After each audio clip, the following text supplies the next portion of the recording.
దావోస్లో ఏర్పాటు చేసిన పర్యటనకు నేను సహచర మంత్రివర్గ సభ్యులు దుద్దిల్ల శ్రీధర్ బాబు గారు వెళ్ళడం జరిగింది. వాటికి సంబంధించిన వివరాలు తెలంగాణ ప్రజలకు వివరించడానికి ఈ పత్రికా సమావేశాన్ని ఏర్పాటు చేసినాం. ఈ సమావేశంలో మిత్రులు శ్రీధర్ బాబు గారు, తుమ్మల నాగేశ్వరరావు గారు, జుపల్లి కృష్ణారావు గారు, సీతక్క గారు, పొంగులేటి శ్రీనివాసరెడ్డి గారు, రాజ్యసభ సభ్యులు అనిల్ కుమార్ యాదవ్ గారు, టీజీఐఐసి చైర్పర్సన్ గారు, శాసనసభ్యులు, ఇతర ముఖ్యులందరూ ఈ పత్రికా సమావేశంలో పాల్గొన్నారు. తెలంగాణ రాష్ట్రంలో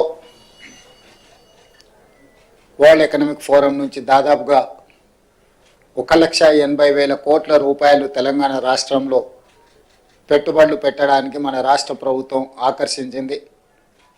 తెలంగాణ రాష్ట్ర ప్రభుత్వం మీద విశ్వాసం, నమ్మకంతో ఇక్కడ పెట్టుబడులు పెట్టడం ద్వారా వాళ్ళ వ్యాపార విస్తరణనే కాకుండా తెలంగాణలో ఉన్న నిరుద్యోగ యువకులకు ఉద్యోగ ఉపాధి అవకాశాలు కల్పించడానికి ముందుకు వచ్చినందుకు ఆయా సంస్థల యజమానులకు తెలంగాణ రాష్ట్ర ప్రభుత్వం తరఫున మనస్ఫూర్తిగా అభినందనలు తెలియజేస్తున్నాం. ప్రభుత్వం ఏర్పడి 14 నెలలు పూర్తిగా వస్తున్న సందర్భంలో మా ప్రభుత్వం సాధించిన విజయాలలో ఈ విజయం అత్యంత కీలకమైన విజయం. తెలంగాణ రాష్ట్ర ప్రభుత్వం మీద, హైదరాబాద్ నగరంలో పెట్టుబడుల మీద అపోహలు, అనుమానాలు సృష్టిస్తూ వాళ్ళ అనుచరులతో లేదా వాళ్ళ దగ్గర ఉన్న అక్రమ నిధులతో విష ప్రచారం చేయడం ద్వారా తెలంగాణ ఆర్థిక వ్యవస్థ మూలాలను దెబ్బతీయాలని కొంతమంది కుట్రలు చేస్తుంటే ఈ కుట్రలను తిప్పికొట్టడం ద్వారా తెలంగాణ రాష్ట్రంలో మేము పెట్టుబడులు పెడతాం, తెలంగాణ రాష్ట్ర ప్రభుత్వం మీద మాకు సంపూర్ణమైన విశ్వాసం ఉన్నదని ప్రపంచ దిగ్గజాల యజమానులు, ప్రపంచ దిగ్గజాలైన కంపెనీలు మన రాష్ట్రంలో పెట్టుబడులు పెట్టి ఈ పెట్టుబడుల ద్వారా వేలాది ఉద్యోగాలు, ఉపాధి అవకాశాలు కల్పించడానికి ముందుకు వచ్చినారు. కుట్రలను, కుతంత్రాలను అన్నిటిని కూడా పటాపంచలైన ఈరోజు మా ప్రభుత్వం మీద వారు వ్యక్తపరిచిన విశ్వాసం, నమ్మకం ఈనాటిది కాదు. ఆనాడు 2004 నుంచి 2014 వరకు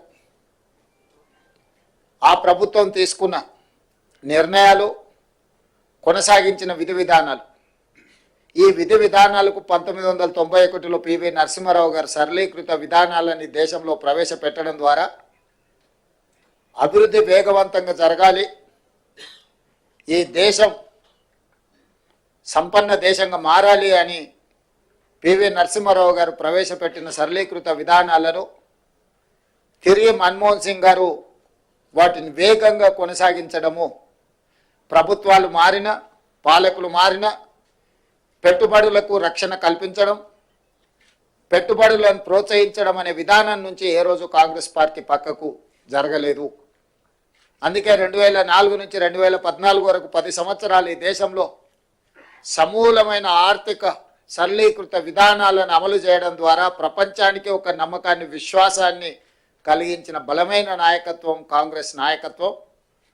ఆ కాంగ్రెస్ నాయకత్వంలో ఏర్పడ్డ తెలంగాణ రాష్ట్ర ప్రభుత్వం పట్ల 13-14 నెలల్లోపనే సంపూర్ణమైన విశ్వాసం చూపించి 1,80,000 కోట్ల రూపాయలను తెలంగాణ రాష్ట్రంలో అంతర్జాతీయ స్థాయి సంస్థలు పెట్టుబడులు పెట్టడము, ఇది నిరంతర ప్రక్రియ.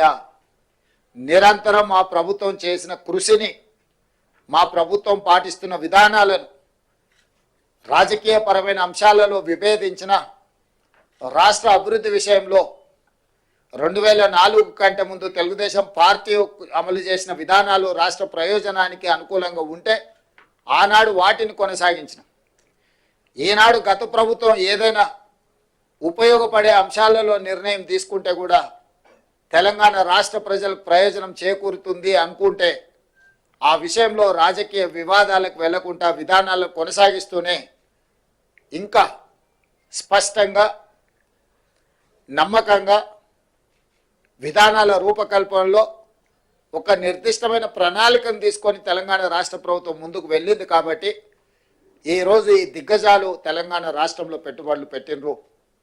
ఆ పెట్టుబడులను వేగంగా పన్నులను అమలు చేయడమే కాకుండా అనుమతులు ఇవ్వడంతో పాటు అవసరమైన భూ కేటాయింపులు కానీ పరిపాలన అనుమతులు కానీ అన్ని రకాలుగా ఆ సంస్థలను ప్రోత్సహించి ఆ సంస్థల పెట్టుబడుల ద్వారా రాబోయే ఉద్యోగ ఉపాధి అవకాశాలు తెలంగాణ సమాజానికి అందివ్వాలన్న ఆలోచన మా ప్రభుత్వానిది.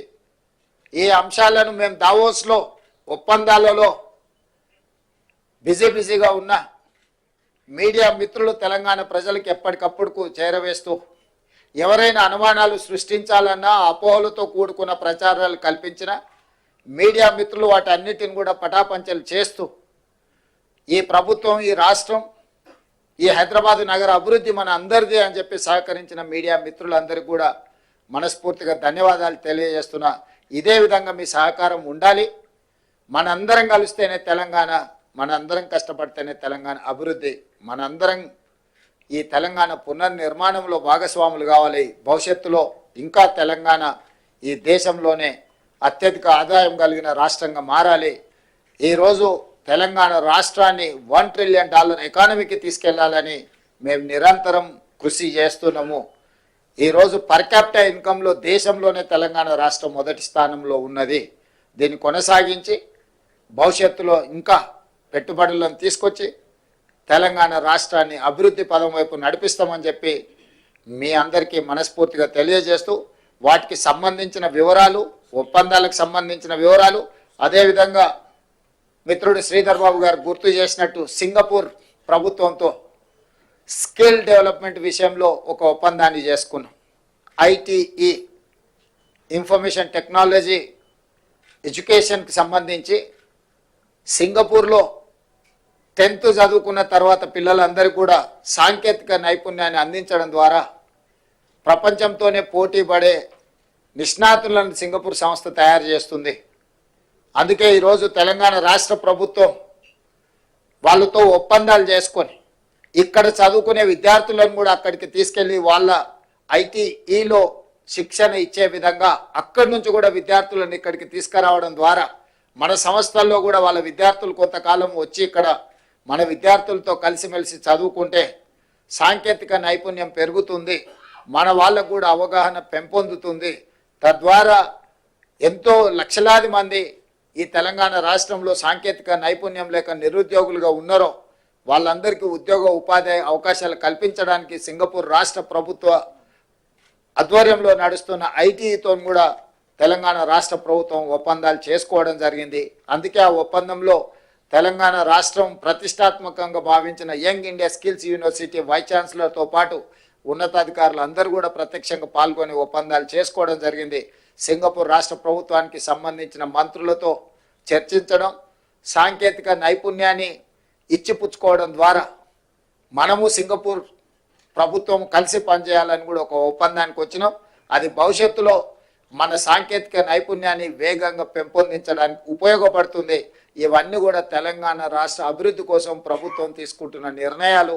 ఈ నిర్ణయాలను అన్నిటిని కూడా యువకులకు, ముఖ్యంగా ప్రజలకు అందరు కూడా చేరవేస్తున్న మీకు అందరికీ మనస్ఫూర్తిగా ధన్యవాదాలు తెలియజేస్తూ మా విదేశీ పర్యటనకు సంబంధించి ఒప్పందాలకు సంబంధించిన పూర్తి వివరాలను అందించవలసిందిగా మిత్రుడు మంత్రి గారు శ్రీధర్ బాబు గారిని కోరుతున్నాను.